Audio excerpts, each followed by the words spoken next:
ফ্লিপকার্টে সেল করতে গেলে সর্বপ্রথম আমাদেরকে ফ্লিপকার্ট সেলার অ্যাকাউন্ট রেজিস্টার করতে হয়। আর এই ফ্লিপকার্ট সেলার অ্যাকাউন্ট রেজিস্টার করার জন্য আমাদের সর্বপ্রথম যেটা আমাদের প্রয়োজন হয় সেটা হলো আমাদের জিএসটি নাম্বার। এই জিএসটি নাম্বার না থাকলে কিন্তু আমরা ফ্লিপকার্টের সেলার অ্যাকাউন্ট খুলতে পারবো না। স্টেপ বাই স্টেপ দেখে নেব কিভাবে আমরা ফ্লিপকার্টের সেলার অ্যাকাউন্ট রেজিস্টার করি। সবার প্রথমে আমরা চলে যাব ক্রোম ব্রাউজার বা গুগলে, সেখানে আমরা সার্চ করব ফ্লিপকার্ট সেলার হাব। সেখানে সার্চ করার পর আমরা স্টার্ট সেলিং অপশানে ক্লিক করব। তারপর আমরা আমাদের মোবাইল নাম্বার দেব এবং আমাদের ইমেল আইডি দেব। মোবাইল নাম্বার এবং ইমেল আইডি সেই দুটোতে কিন্তু সেন্ড ওটিপি বলে অপশান আছে, সেখানে আমরা ক্লিক করব এবং ওটিপি চলে আসবে, আমাদের ফোন নাম্বার একটা আসবে এবং আমাদের একটা ইমেল আইডিতে আসবে।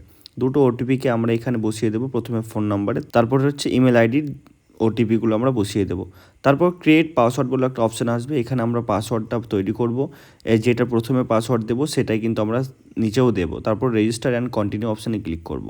আমাদের জিএসটি নাম্বার দিতে বলবে, জিএসটি নাম্বারটা এখানে ইনপুট করব। তারপর ভেরিফাই জিএসটি অপশানে ক্লিক করব এবং আমাদের জিএসটিতে যে ইমেল আইডি দেওয়া আছে এবং ফোন নাম্বার দেওয়া আছে সেই দুটো আমরা প্রথমে ইমেল আইডিটা বসাবো জিএসটিতে যেটা দেওয়া আছে, এবং ফোন নাম্বারটা যেটা দেওয়া আছে ইমেল আইডিতে সেটা বসিয়ে ওটিপি দিয়ে ক্লিক করব এবং সাবমিট করব।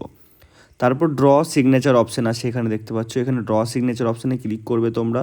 তারপর তোমাদের যে নাম আছে সেটা তোমরা এখানে ক্রিয়েট অপশানে ক্লিক করে লিখবে। তো লেখার পরে তোমরা অ্যাড অপশানের নিচে ক্লিক করবে। আমাদের প্রথমে কিন্তু আমাদের নাম দিতে হবে, যেটা আমাদের ফুল নাম, যেটা আমাদের প্যান কার্ডের সঙ্গে আছে সেটা, এবং আমাদের ডিসপ্লে নেম অর্থাৎ আমাদের একটা স্টোরের নাম এখানে দিতে হবে, সেটা আমরা এখানে দেব, এবং তারপরে আমাদের ডিসক্রিপশন আছে সেটাও দেব।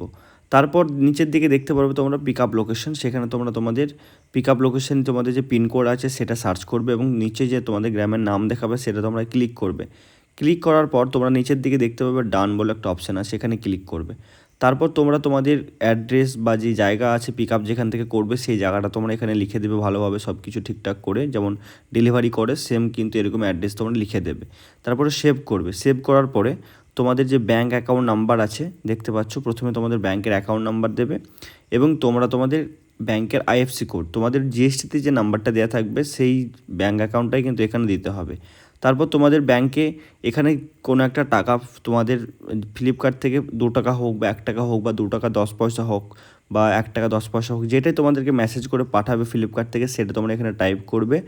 যে যত টাকা পাঠাবে তত টাকাই তোমরা এখানে লিখবে, তারপরে কনফার্ম করবে। কনফার্ম হয়ে গেল মানে তোমার অ্যাকাউন্ট টোটালি খোলা হয়ে গেল। এরপর নিচে গো লিস্টিং অপশানে গিয়ে তোমরা এখান থেকে সুন্দরভাবে তোমাদের প্রোডাক্ট লিস্টিং করতে পারো ফ্লিপকার্টে। কীভাবে আমাদের লিস্টিং করতে হয় সব কিছু তোমরা যদি প্রসেস জানতে চাও তাহলে তোমরা অবশ্যই কমেন্ট করবে, তাহলে আমি ফ্লিপকার্টে কীভাবে লিস্টিং করতে হয় সেই নিয়ে কিন্তু প্রপারলি ভিডিও নিয়ে আসবো তোমাদের জন্য।